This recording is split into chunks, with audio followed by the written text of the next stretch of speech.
A man stands over the broken and beaten body of someone he used to call friend.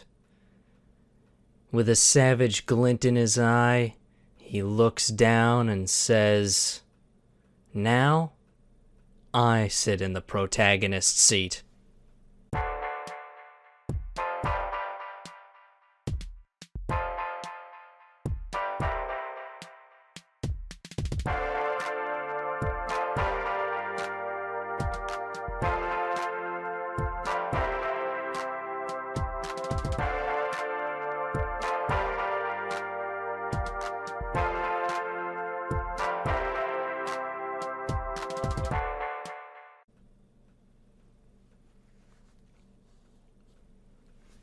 The cute intro part is okay.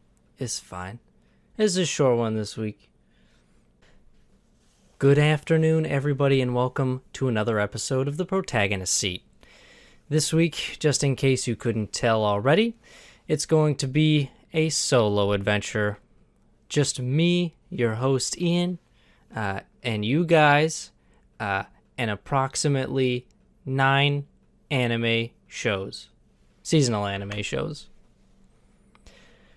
This episode is probably going to be a little bit of a weird one, just because I was out till the wee hours of the morning partying it up with some cool local Boston area Twitch folks. So shout out to the Boston area Twitch community. They're all cool people. It was cool to meet them and do a bunch of networking. That unfortunately also means that I'm incredibly tired, dehydrated, and a little bit hungover. So just be aware that, my mental state is not at 100% right now, which is great because that's exactly where I want to be to talk about anime for approximately 30 to 45 minutes. So we're going to start off with the one show that I actually remember where it goes on the list, because another spoiler about the Ian solo adventures is I can never remember the order because I never write it down when I'm over at Alex's house. But I do remember that we start with Case Files. Lord El Malloy, the second Rail Zeppelin Case Files.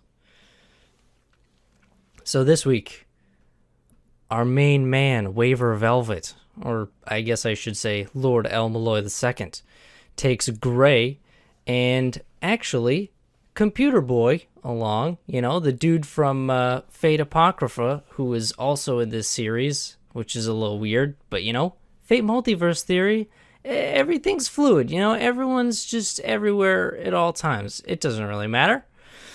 So he takes our two favorite students. Actually, they're not our favorite. Well, Gray can be. Gray's pretty good. But this dude, he's okay. But he takes them to go to said Rail Zeppelin. Oh no, the salesman of Mystic Eyes, where, while waiting for the train to depart, we meet our cast of characters, because, of course, this is going to be a whodunit train murder mystery. We actually meet Hisato. Well, we don't meet her. She shows up again. Hisato, the lady from the Mages Association who has the snake stuff, who showed up in the previous episode with the Black Dog, where Kairi showed up again. She shows up, and then we also get, spoiler alert, the person who dies at the beginning of the Fate Grand Order phone mobile game, because all the continuity ties together. Olga Marie Animosphere, she shows up. So we get a healthy little bit of mix. And also the necromancer Asian dude from, I think it's the first episode, shows up again. So we get on the train, and everything's pretty cool so far, We're waiting to hear back from the ransom folks who took Iskander's mantle And we're just kind of meeting everybody. And there's a couple other colorful characters, i.e., a dude with an elephant for a head, and, well, not a full-sized elephant. He has an elephant head, literally. And also, who else shows up but our good friends from the church, i.e., the organization that competes against the Mages Association. So this is fun because everyone sees that the church has shown up on a Mystic Eyes auction train, and naturally this causes a little bit of tension. But it turns out that this big, scary-looking church dude, because he is almost cartoonishly scary, he's just like, guys, I'm cool. This is cool. You know, church isn't gonna mess with your crap. I'm not here to fight mages. Just want to buy some Mystic Eyes. Actually, I don't remember if he says he's really gonna buy Mystic Eyes, but we might not know his motives yet. A little bit of interesting intrigue going on. And last but not least, we also have one of Waver Velvet's students shows up. It is the girl who is the most anime girl of all time, because she has bright pink hair and like the anime girl spiked sharp tooth, the extra kawaii canine, I forget what it's called. Alex would know, but Alex isn't here right now. And a star eye patch. She shows up and she's the one who's always like, I'm going to be teacher's mistress. And she really, really harps on that, even though she is shut down hard by Velvet, Waver, whatever. Lord, our Lord. So we're introduced to our characters. Everything's just kind of moving along nicely. People are doing some intrigue stuff, and there's a lot of conversations happening on this train. We get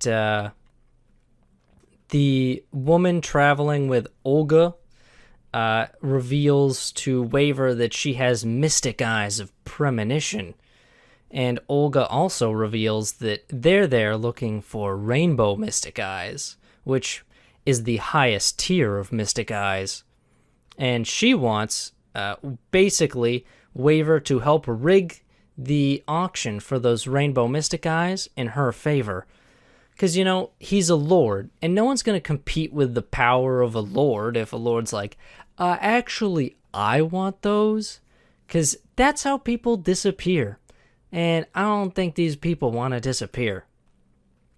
And basically, she's like, all right, if you intimidate everyone else out of bidding for it, and then I outbid you once, that means I win. Congratulations, you've colluded. And Lord El Malloy is like, that's fine. He has no real reason to care about the auction or anything in it, so you know what? He's going to play along with this one. We are also treated to a couple other intrigue scenes where the man from the church, this whole time, Gray has been having a rough time on this train, and the church member he's handing her an apple, because he's like, hey, get you some sugar, drink some water, you'll be okay. Because it turns out the train is on tracks that go over ley lines, which I guess would probably mess with some of the more, let's say, magically inclined people. So he's handing her an apple, and she touches him, and he gets visions of the past, because those are his mystic eyes, and he sees the visage of King Arthur, which I don't know if we've mentioned before, but it's basically thought of that since Gray is a saber face and wields that she is a descendant of King Arthur, which it seems like they're kind of doubling down on that one. That one seems like they're confirming that in the world lore right now. We also get a scene with outside of the train, that should be mentioned. This is in our Lord's favorite cafe, it's between Rhinus and Kyrie, because essentially Rhinus summoned Kyrie there because she's not feeling too good about all this stealing the mantle of Iskander business. Because I guess you could say that stealing a legendary artifact used to summon a heroic spirit is probably a big deal. So she summons Kyrie, and she basically tells him, hey, I don't want you to back up my brother on the train, but I would like you to do some investigation into who stole it, because I suspect it's someone on the inside. Because breaking into a lord's vault, that's big stuff, man. That's big stuff. So all of this intrigue happens, and we meet our characters, and we see them interact, and we actually get an interesting bit that I forgot to mention when I think her name is Trisha, is the woman with premonition eyes. She's talking to Waver, and she basically tells him, listen, servants don't remember their past summonings, and it's not super worth whatever you're trying to do, but I'm not going to stop you. And there's an interesting shot in this scene, actually, where she says, we did some research into a boy named Waver Velvet. And it cuts to a shot of Waver's glass, because he's drinking a glass of scotch. I'm assuming it's scotch. He's drinking a glass of what I assume to be scotch and smoking a cigar in the bar. And in the reflection, when she mentions this, we see not old Waver, we see young Waver, i.e. Fate Zero Waver, as a young boy. And I think it's cool. This show does a lot of interesting cinematographic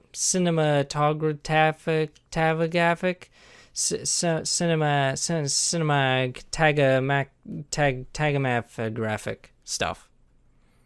But my own personal weakness to cinematography aside, the episode finishes up when Gray, about to give Waver the gift she got him, I think it was last episode, maybe the episode before, she and him hear a scream from a cabin. So they sprint to investigate. It was Olga Marie, because I guess bad shit just gravitates to this poor woman. But anyway, turns out Trish is dead, beheaded by something. Olga says she just stepped out for a moment to get some fresh air. Can we believe her? Who killed Trish? Turns out, we don't know. We're going to have to find out next week. I like this show. This show's cool. I like all the intrigue and cliffhangers, and I like how this is kind of like a, I don't want to say old-timey formula, but it's a train murder mystery, It's one of those classic concepts that I just kind of love.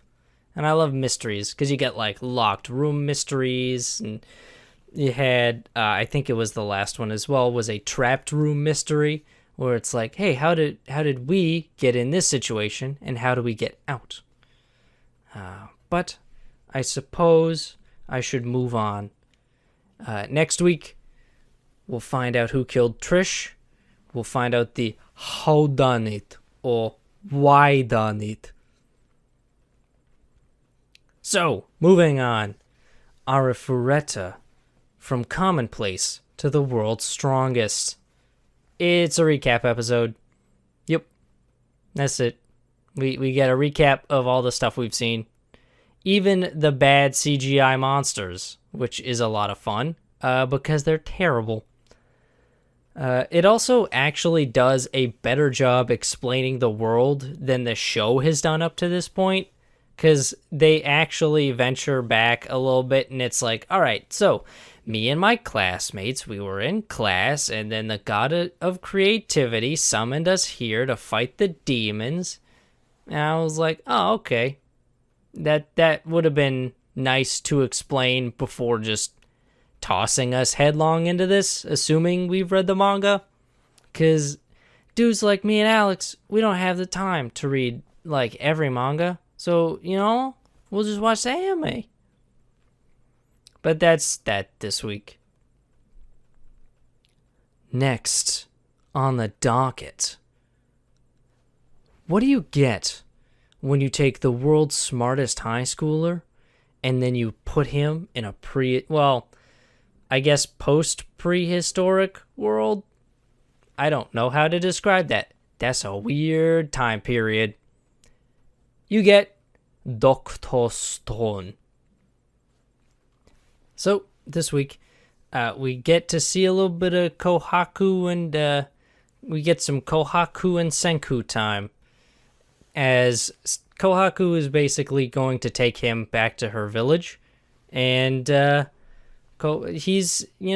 wants to build his nation of science. So Senku happily obliges. And we actually get some pretty good stuff. I like watching them kind of... I don't know how entirely to describe it. It's their banter. I like the banter between them because she is a Stone World original. She has no clue about any science. And as it turns out, neither does the rest of her village. They are all, none of them are stone-turned people. They are all Stone World originals. And once they arrive, on the way, we also learn that Kohaku's sister is sick, and Kohaku goes to the hot springs every day, multiple times a day, to fetch her sister hot springs water for a bath. So, Kohaku's kind of a badass. Just kind of walking around with heavy jugs literally all day. So, good on her.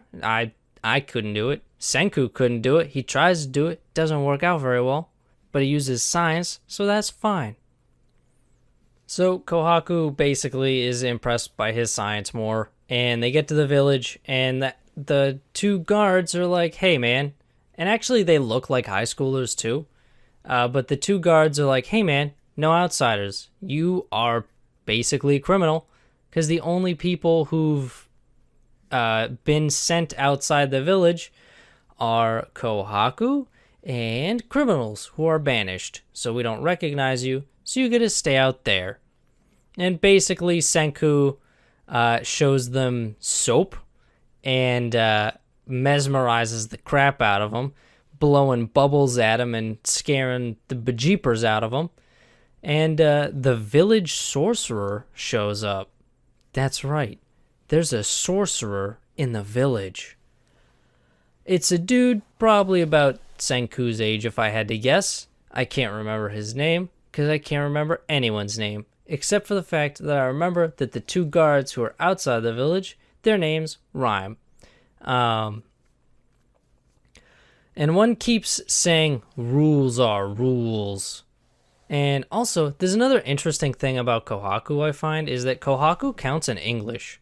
Like, Kohaku counts with English, like just 1, 2, 3, 4, Arabic numerals. She doesn't count in Japanese like Senku does, which I think is probably based off of the fact that she's not from Japan. Well, her ancestors are not from Japan. So I think that's an interesting holdover, and I think that's a cool little detail. But nonetheless, the sorcerer shows up and basically challenges Senku to a wizard battle, which petrifies the people around him, except Senku, because Senku's like, it's a science battle. It's science. It's not sorcery. Whatever. And I'm the best scientist, so I could always win. Kid, I'll wreck you. And he does. Basically, the sorcerer uses minerals that he finds to make a fire change color, which mesmerizes the absolute crap out of the people around him, except Senku, because he knows exactly how all of it works. So the final battle because Senku is very clearly not impressed. The final battle between them comes down to a battle of arithmetic. Numbers. No one has ever beaten the sorcerer at numbers. And we actually don't even really, see the arithmetic. It is visually represented by a bunch of equations just dropping down from the sky and landing right on the sorcerer. And I like little thematic touches like this. This is a show that knows how to have fun with itself, and that's nice. I like when a show can have fun with itself, because having fun is important when you're making a program. But I digress. Senku has won his quote-unquote sorcery battle, and he basically decides he's going to take this kid under his wing, because he actually thinks about it, and he looks at the sorcerer's storehouse and sees that it's loaded with different herbs and minerals and various different things. So he decides he's going to have that kid be his science apprentice. And Senku also coats one of the guards' spears in gold, and the guy is like, I'm still not going to let you win. But you can see in a little thought bubble that he thinks he's the coolest warrior now because he has a gold-covered spear. Even though that doesn't really do anything, because gold's kind of a crappy metal to do with practical things. Because it doesn't make good armor and it doesn't make good weapons because it's pretty soft. So it bends and dents and it's not great. But anyway, once again, because I'm getting off track, I digress. So basically, Senku decides he's going to fill in this science kid, because it's pretty impressive that this kid managed to figure out all of this stuff by himself on his own in a stone world. So he tells him basically the secrets of the land that he's from, and the kid is utterly impressed and enraged. He decides that he's going to fight with Senku to bring back science and civilization. And you know what? Good on him. That's cool stuff. I'm excited. I like these characters. I like the cast we've been introduced to. We also get a little sequence where we see that it basically shows us that, Kohaku's sister, who is the priestess of the village, is actually sick. She's got some kind of illness. So Senku decides he is gonna invent antibiotics. So good on him. But I think I've spent probably far too much time already on Dr. Stone, so I'm gonna move on. You know what? We'll keep on the low tech train, and we'll move on to Are You Lost? Essentially, this week Homare says, "Let's explore the island. We'll get some more knowledge." Because you know what I love more than my Lamborghini and the bookshelves in my garage? Knowledge. She's like, hey, we'll explore the island. We'll try and figure out what the hell the deal is. See if we can get a better idea of where we are. So she opts to go with Glasses Girl, which makes the other two girls, Shion and Sports Girl, a little salty. Mostly because she decides this because she tells Glasses Girl that apparently Glasses Girl is the more apt to, we'll say, the survival mindset.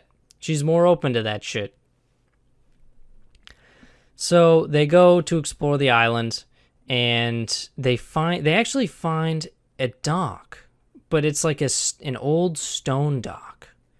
You guys, it's an old stone dock. You ever just go and just walk on an old stone dock? I don't know what it is about that, but I really like saying it. It makes me real happy. But they find it, and they're a little bit excited, because you know what? Even though it looks old and poorly maintained, that means there could be people on the island. And if there's people on the island, then that means escape is on the island. Or I suppose a means of escape, if you want to be a little bit more specific. So they decide that they're going to search, but first they got to camp out because it's getting late. That's when Shion and Sports Girl show up because they've been following them the whole time, and they're just out in the woods, and it's late, and it's getting cold, and they're complaining. So Homare is like, guys, just come on. Just come over to the fire. So now all our girls are together. And the next day, everyone gets up, and they decide they're going to go in a fan pattern. 1,000 steps, take a left turn, and then walk back. That'll be their methodical search methodologies. And basically, everyone finds their own thing. Actually, I don't think everyone finds their own thing. I think the only people who find stuff are Sport Girl and Shion. Because Sport Girl finds I can't remember what the fruit is exactly called, but apparently it's a fruit that's native to Japan and it grows on trees. And it kind of looks like it's kind of looks almost like a green orange, if I had to guess. And if I was probably smarter, I would have done a little bit of research so I could actually like have this information beforehand. But I'm not that smart, so I didn't. So, so they're pretty hype. They get some fruit, and Shion actually finds one of the biggest finds. She finds a house.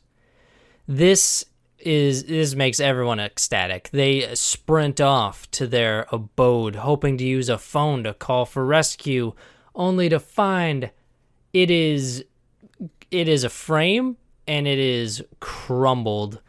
The floors are rotted. The ceiling is basically non-existent. It is a very loose description of a house.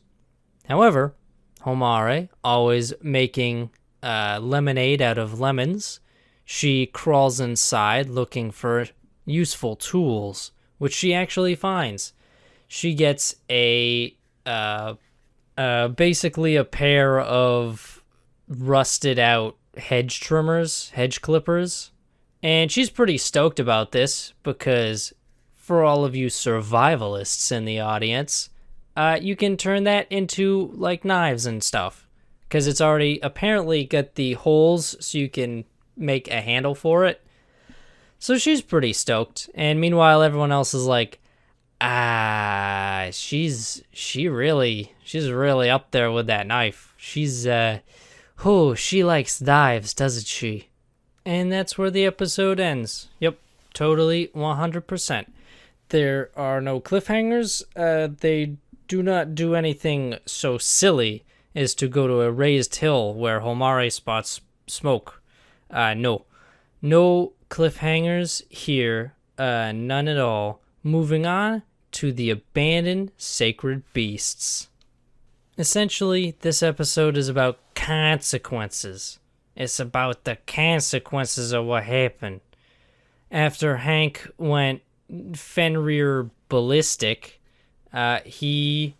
which actually can confirm, because I did look this up, the chains of it wasn't Gleipnir isn't chains. Gleipnir was a ribbon that was forged by the dwarves to, you know what, it's not important. It's Norse mythology, and that's probably not going to come up very often. But Gleipnir, ribbon that tied up Fenrir. So, you know what? Hank is Fenrir. 2019 confirmed. So, basically, consequences. Let's get back to the plot episode. Basically, Hank is MIA. He's gone. No one knows where he is. He destroyed the town of Whitechapel, disappeared into the night, and he has been stripped of his rank.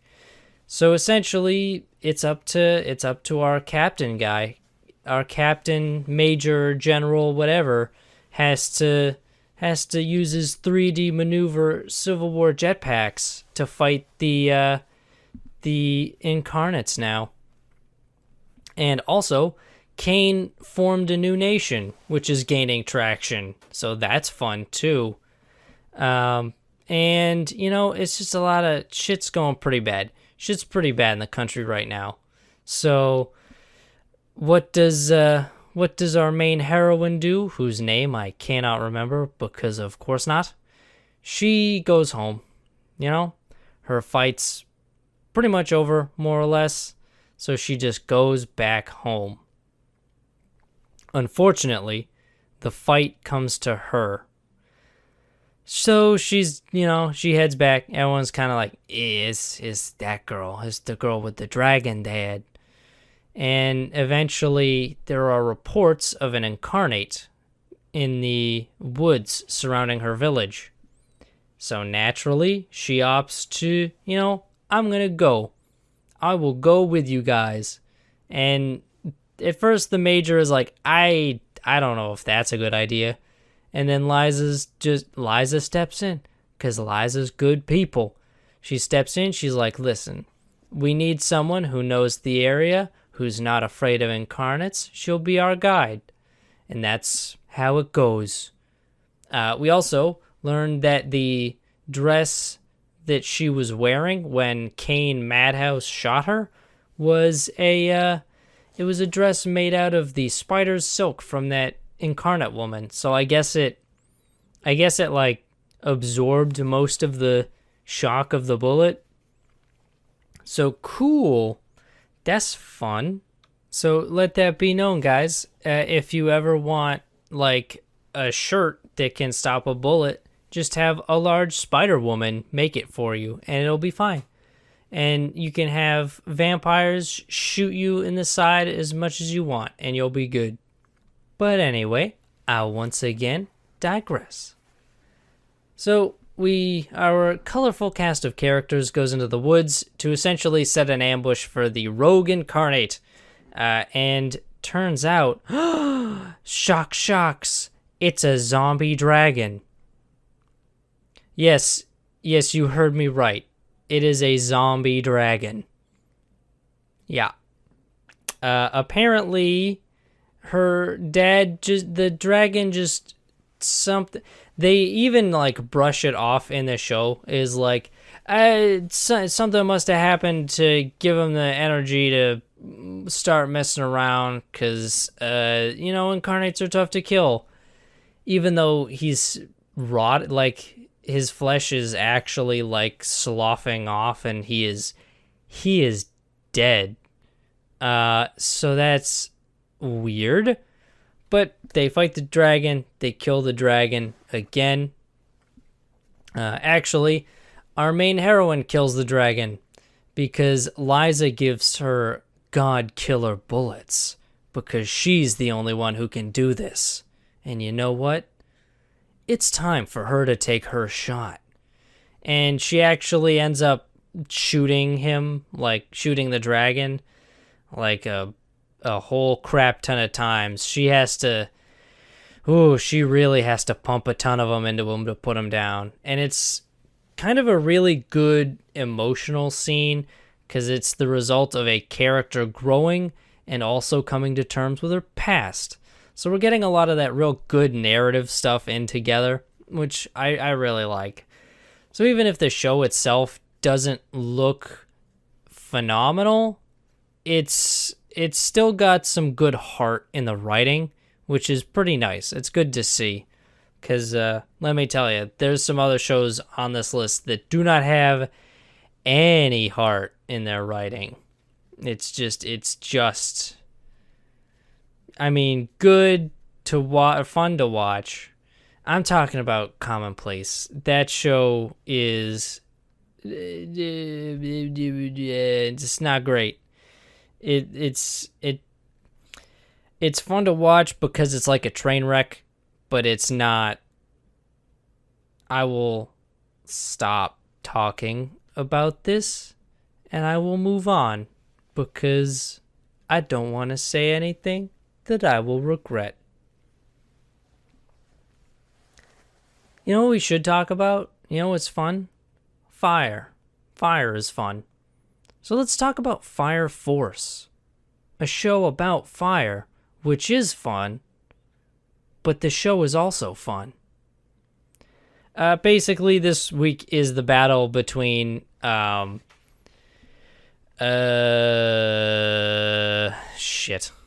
Princess and I can't remember his name. I'm so stupid. I can't remember anyone's names. This is established protagonist seat lore. Ian cannot remember anyone's names for the life of him.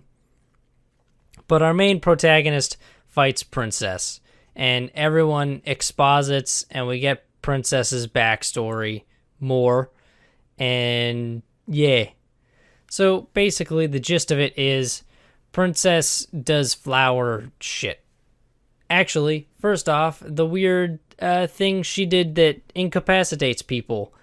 Apparently, that's heat syncope, which for fans of that one JonTron work safety video, you know the dangers of heat syncope.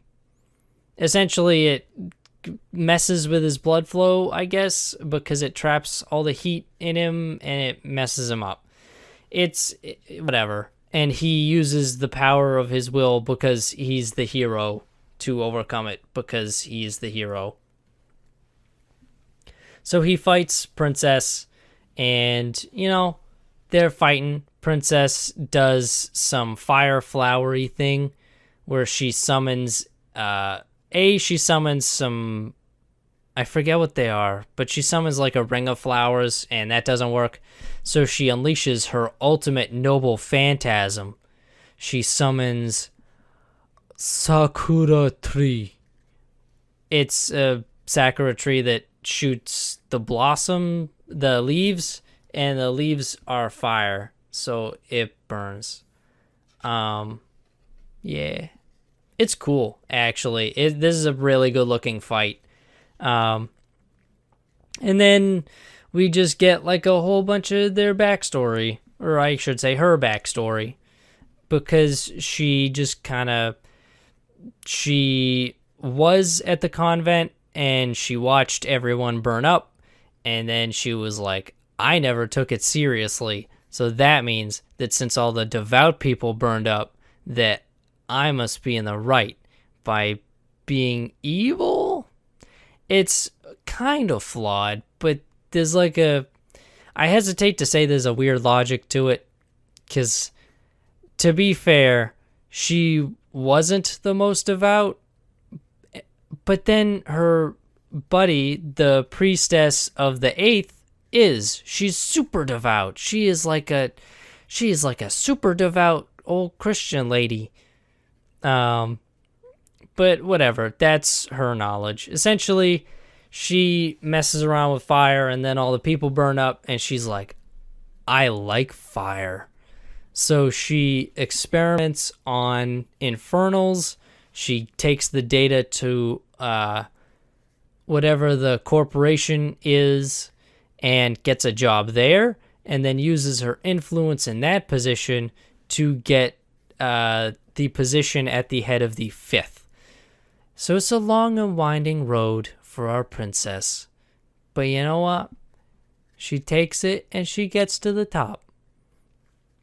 And I actually like, in this fight, the protagonist is like, I'm a hero, which means I need to rescue you from yourself. I'm delusional woman wake-up call man. And he actually says this a couple times. So they fight, They fight. She hits him with some moves, like a swirling tornado of fire blossoms. But it's no match as he uses his rocket feet to boost towards her and just sock her right in the head. And I guess that's enough to end the fight, because it did look like it hurt, granted, but it was kind of like in those movies when you see someone freaking out and someone just walks over and slaps them right in the face. It was like that, except with a full feet rocket force punch and a sakura tree that shoots fire blossoms. We also see that in the flashbacks, Princess she used to mess around and make flowers out of the fire, and everyone will be like, "Oh man, those flowers are so pretty." And then you would have the main the nun would be like, "Princess, you can't do that. You gotta be careful with your fire. Fire's dangerous." And our eighth priestess woman, whose name I also cannot remember because, once again, established lore, cannot remember names. She was like, I want to see the flowers again. And Princess was like, when you get over your shyness, I'll show you the flowers again. So essentially, that's where we're at. Princess shows Priestess the flowers again because the Priestess is like, I think it was pretty bold to just walk in here by myself. And Princess is like, all right, you got me. So she shows her the flowers again. And then now it's time to cover everything up. It's time to cover up all that bad shit that just happened. So basically, Princess is like, I'll just call him. I'll tell him that I asked you guys to pretend to be the bad guys and sneak attack us, and that'll be fine, and everyone will believe it. And we actually get a little cut to Captain Obi, who at one point is mentioned as laying the groundwork for their stealth operation. And then he hangs up after being like, all right, if you could just lay the groundwork for this attack, we'll get going. And then he hangs up the phone, and then the phone rings again, and he picks it up, and he's like, yeah, sorry, I was just getting everything prepared, and I got a little hung up. And then he's just stops. And he's like, what do you mean it's over? Womp, womp. I felt kind of bad for him, because it looked like he was getting real hyped for battle, but, you know, at least it's handled. And Princess is also like, I kind of have a crush on you now, hero. I got a crush on you because of course she does. Why would she not? He's the hero. He's the hero. He's the good justice man. But that's Fire Force this week. Fire Force is cool shit. Let's move on. What should we pick next? What do you guys think we should pick next? We only got a couple shows left. But I don't know. Because I could go into any one of these shows. But do I want to go into any one of these shows? That's the true question. You know what? How about some Mao-sama? We'll do some Mao-sama next. That's a good show. So, this week on Mao-sama Retry, we basically get a lot of fighting. The Satanists backed into a corner from being heartily throttled by our colorful cast of characters because there's a lot of shows with a lot of characters and all of them are very colorful. Our Satanists that are backed into a corner decide that they are all going to sacrifice themselves to summon a demon. And who do they summon? But the edgiest vampire lord, Prince of Darkness, demon man of all time. And at this point, everything just kind of goes to shit for a little bit. He does kill Field, one of the holy sisters. She's trying, man. She tries to keep the killing Field away with her magic bless Field or whatever. And basically, he wipes the floor with a couple people, including Mad Max's sister, Killer Queen, until that is Mao shows up.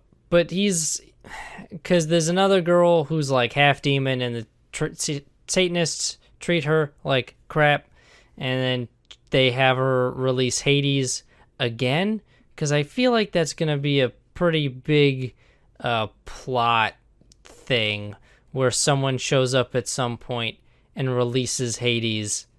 But she shows up and she releases Hades, the black goop that makes good people weak or kills them or whatever. And that kind of turns the tides pretty quick.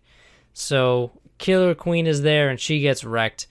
And Mao-sama shows up after unleashing Zero. That's his name. His name is Zero. I remember the character's name, guys. Are you proud of me? Are you proud? But essentially, Zero shows up and mops the absolute floor with this dude. Because of course he does. He's the big hero, man. And that's pretty much more or less the episode. Everyone's like, oh my god, you're so cool.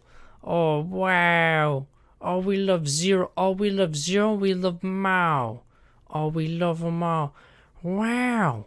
This is now an Owen Wilson impression podcast. Wow, guys. That Zero fella's real cool. Oh, did you see how he took out the Prince of Darkness? Wow. Wow. Wow. Okay, enough of that.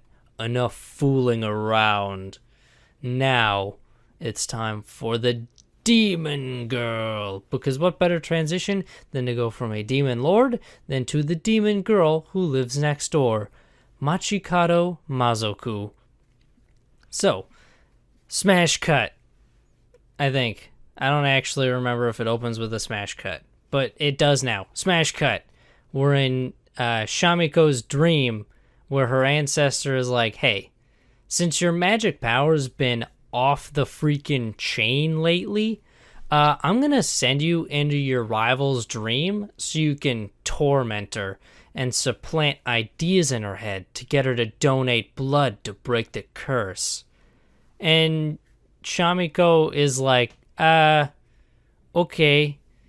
And her ancestor gives her it's a mirror that views everyone's dreams that she's associated with, but it always views their dreams as like essentially static because there's so many dreams just whipping by this mirror.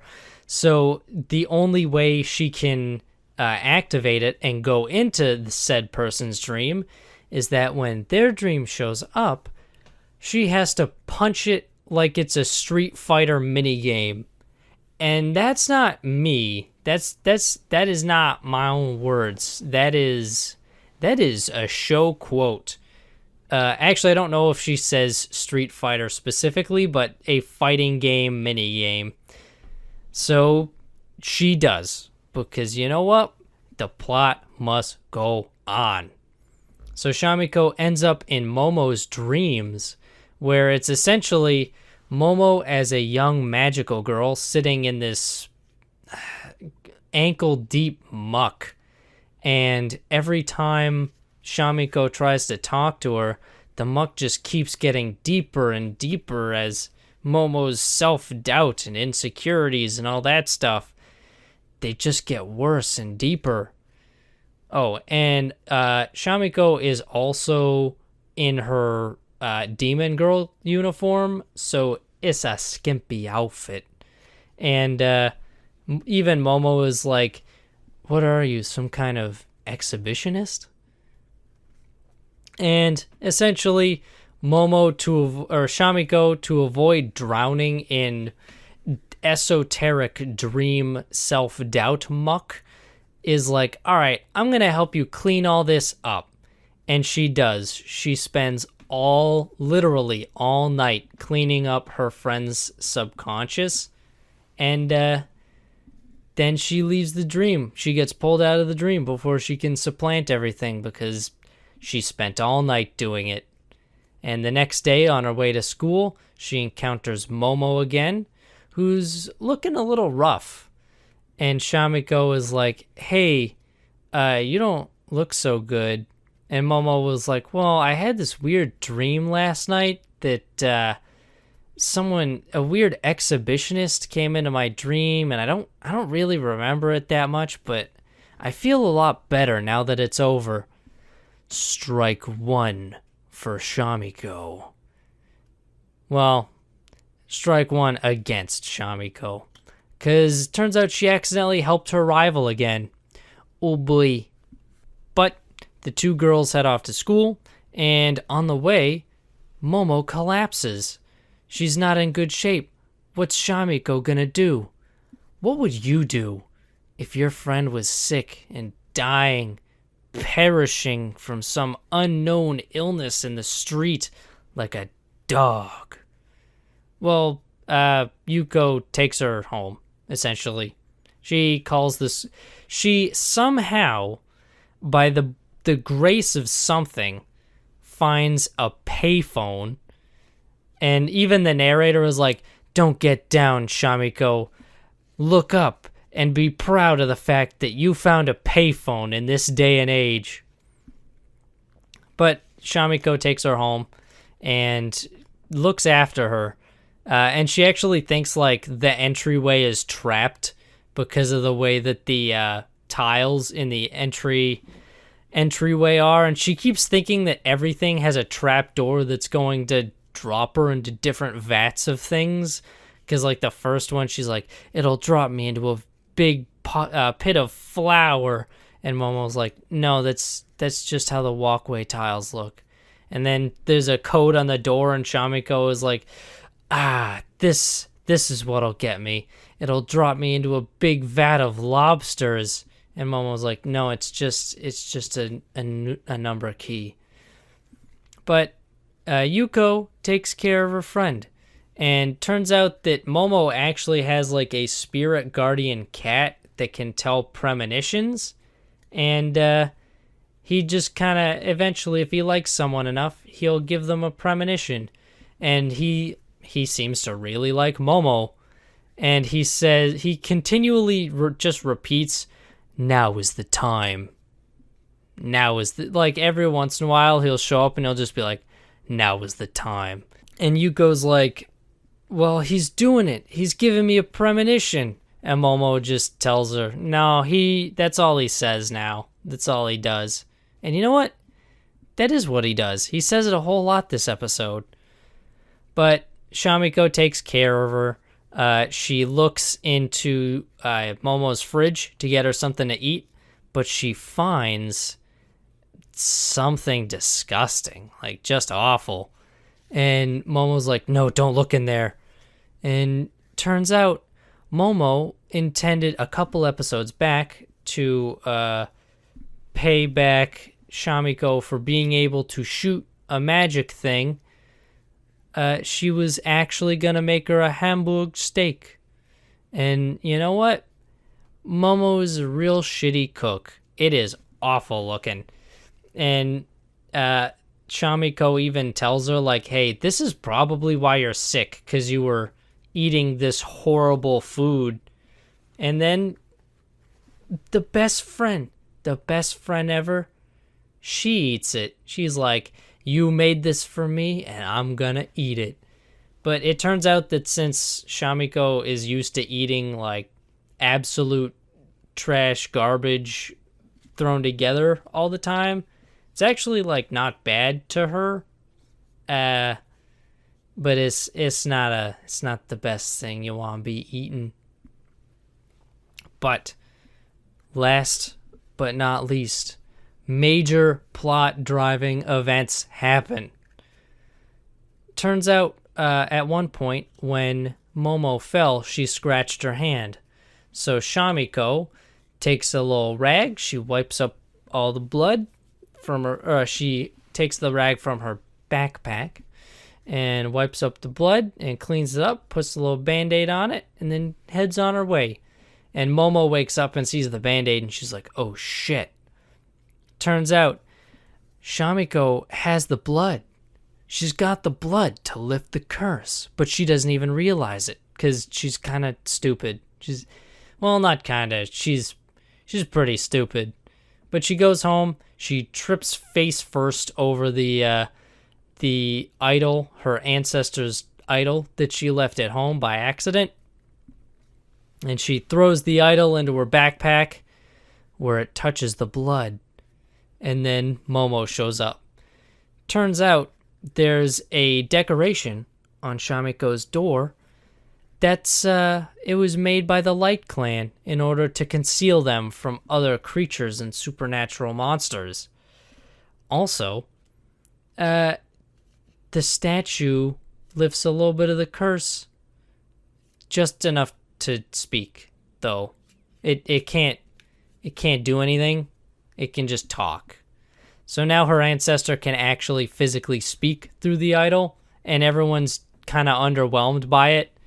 And even Momo is like, that took away some of my magic power, and I just gave it up so that you could talk. Turns out this kind of screws things up, screws up the power balance in the town. I guess Momo had been protecting the town up till now, and now that her magical energy has dropped steeply through that small blood drip, the power balance is messed up. So Momo tells Shamiko, I'm going to need your help. I'm going to need you to help me defend the town. And Shamiko does. She's with it. She's in it. And you know what? I'm very curious to see where the show goes from here. Because up until this point, it's been like more like a buddy slice of life anime, even though it's got magical girls and demon girls in it. So it would really kind of blow my mind if it turned into a battle anime, especially since like Shamiko kind of sucks. She's not very good at combat. So seeing her trying to do stuff like that would be kind of funny. So I'm looking forward to seeing how the show develops. And yeah. Now we're at the end of our list. Last but not least, I've been sitting here talking for well over an hour, because even though the episode length is probably going to be a little bit about an hour, I've been sitting here for a little bit, doing a little bit of editing, doing a little bit of work, doing some behind the scenes. Ooh, boo boo. Still going to hand it over to Alex, see if he wants to edit it further. Maybe he'll just listen to it and be like, that's fine. Maybe he won't. I don't know. We'll see. Anyway, Astra, Lost in Space. That wasn't a very good Shatner. I can do a better one, but I won't right now, because we have shit to do. We're nearing the end, buds. We're nearing the end. Not of Astra Lost in Space. We've still got a couple more episodes of that. Although, you'd never know by looking at this episode, because shit goes bad. Shit goes pretty bad in this episode. So, our crew of the Astra left off with a confrontation with Charse. He's sketchy. Ares doesn't remember him in bio class. What's going on? Basically, he just tells everyone, he's like, listen, I didn't want to just kind of come out and tell you all this because it's very personal, and I didn't really think you guys needed to know. Apparently, Charse is nobility. In the one country that still has nobility on Earth, does this take place? Alex, does this take place? Alex, does it take place on Earth? Alex, does it take place on Earth? Alex, does it take place on Earth? I'm gonna stop that bit because it's probably gonna irritate him to listen to that. But whatever planet it is that they're from, he is actually a noble, and he, as a young lad, liked a nice little young commoner lass. But alas, Romeo and Juliet and all that kind of dumb BS. He sneaks her into the noble quarter, basically, which is literally like Attack on Titan level walled off from the rest of the country. And she gets busted. And so the cops are like, hey, come here. And he grabs her and she bites his hand and he flings her back. Oh no. And she falls over the railing. Oh no. And she's in like a coma or something. And her family eventually moves away. And Charles is like, I don't like being a noble because being a noble sucks. It sucks a butt. So I'm going to leave too. And he leaves and he transfers in. And that's why Ares doesn't remember him. Because he transferred, I think, before class actually started. And, or maybe it was like right before he transferred in at some point, like Ares. And there's a couple things before I get to the rest of the episode, because the rest isn't like, it's fine. There's not like a lot of great banter-worthy stuff, especially by myself, because this is hard, guys. Bantering by myself is real hard. But yeah, there's in the flashback, Ares. I played my hand too quickly. Oh no, what have I done?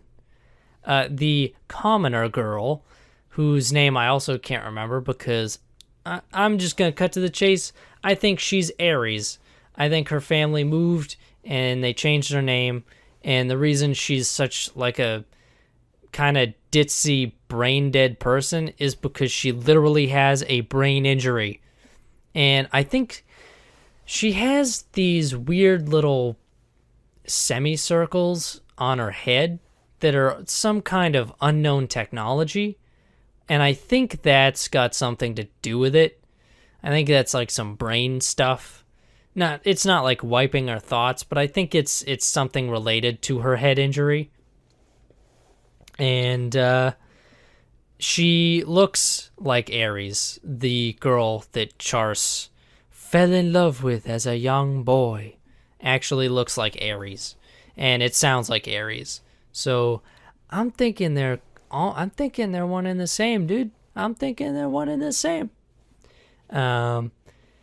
We also, there's also a point where, Ares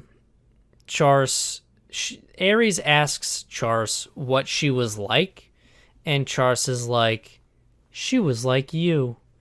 And I read into that, dude. I read super hard because also canon protagonist lore, I read into things way too hard every time, going in like 30 levels deep.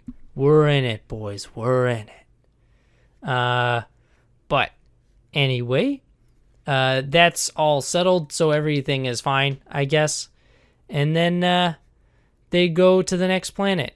And turns out the next planet really sucks because it doesn't rotate. One side is always facing the sun, and the other side is always away from the sun. Which means, much like our own moon, one side is usually like always dark and cold and frozen, and the other side is molten magma lava hot. Well, not that bad, but it's very similar. So in order for everyone's kind of despairing at this for a little bit, and in order to find a place where they can hopefully get some kind of food and water, they go to a safe zone in between the light side and the dark side. They become the gray Jedi of this planet. And regardless, I'm sure they'll find a way off the planet, but we'll get to that because some shit happens. Basically, they're flying down. It's a super stressful flight situation for Zach because there are these big electro jellyfish everywhere that shock these flying bugs.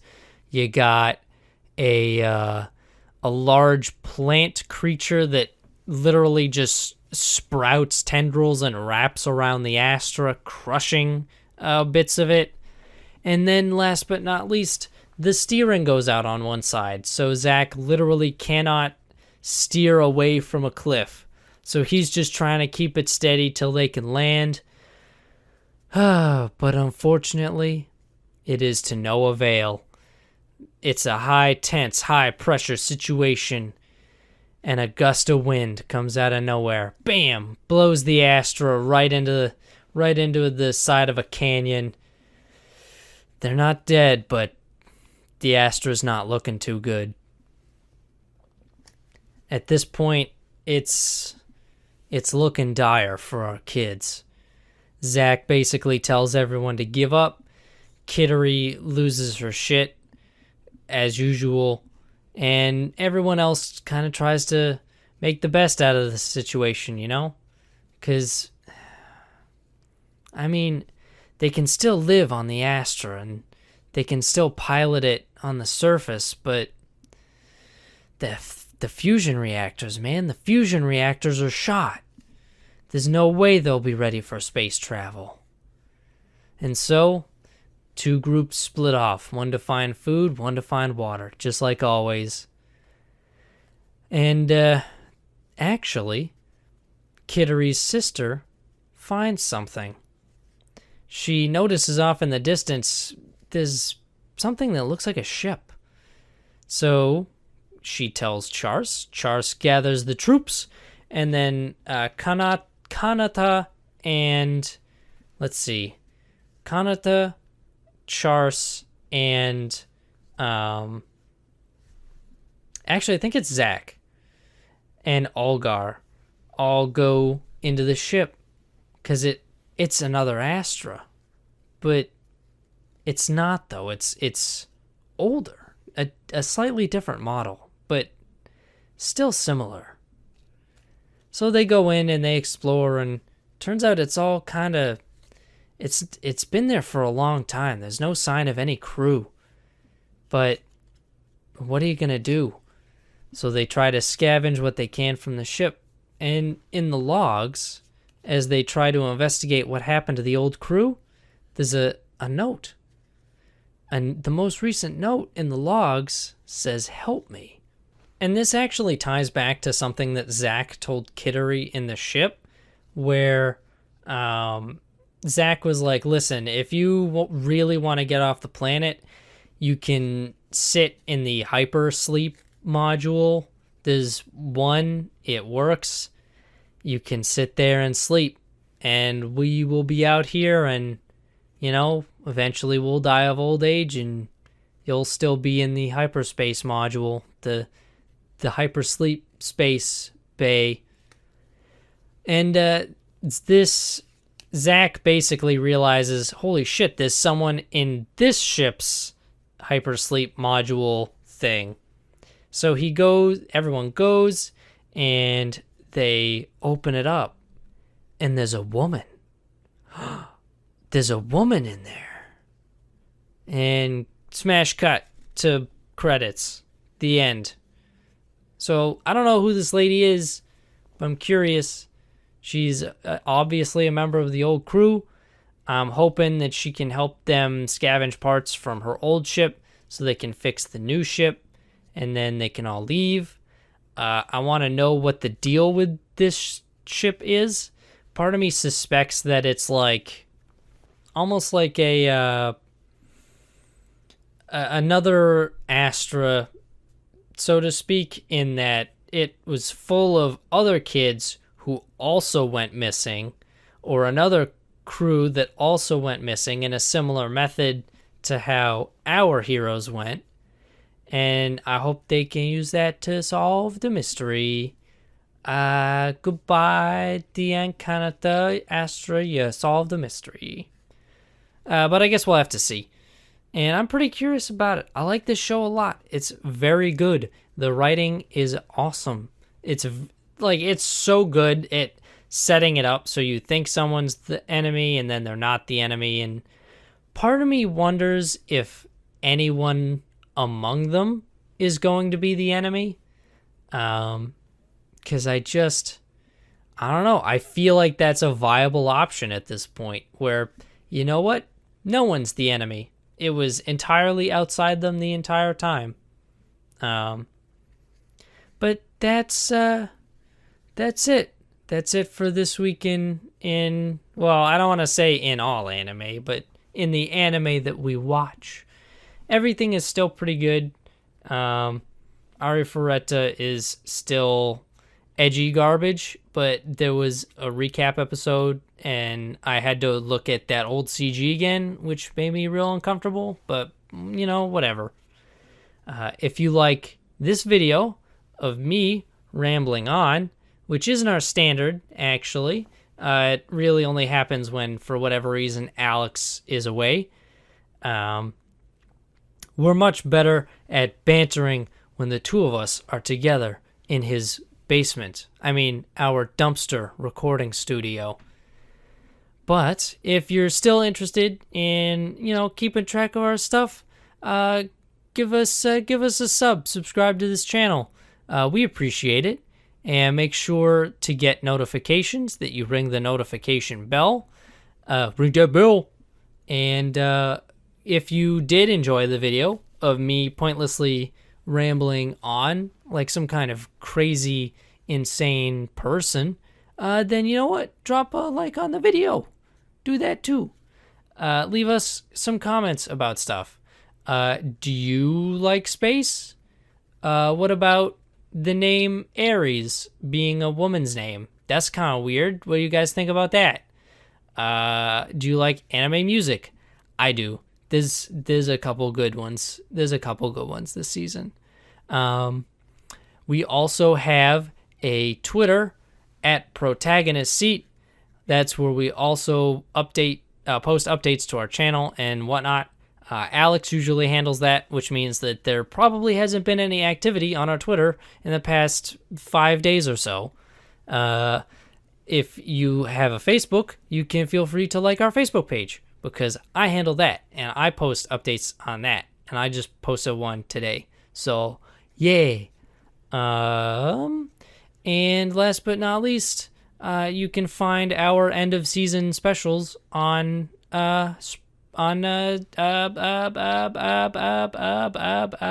streaming services, i.e. Spotify, iTunes, other junk like that. I think the only one we're not really on is iHeartRadio, I don't think. But you're more than welcome to look if you'd like. Outros are hard by myself. Hemming and hawing and wasting time. Oh, this is a real outro. This is a good Protagonist Seat outro. Because we're just sitting here wasting time. But I'm still just talking to myself, which is stream of conscious garbage. But that's everything Protagonist seat-wise. I'm going to do a little bit of a personal plug because I can, because Alex isn't here to stop me. And he can't stop me unless he decides to cut this part out of the video. But assuming he doesn't do that, I am a voice actor, actually. You can find my website, ianstowellvo.com, and you can also reach out through there. I have a contact form, and you can also reach out to my business email, ianstowell@ianstowellvo.com.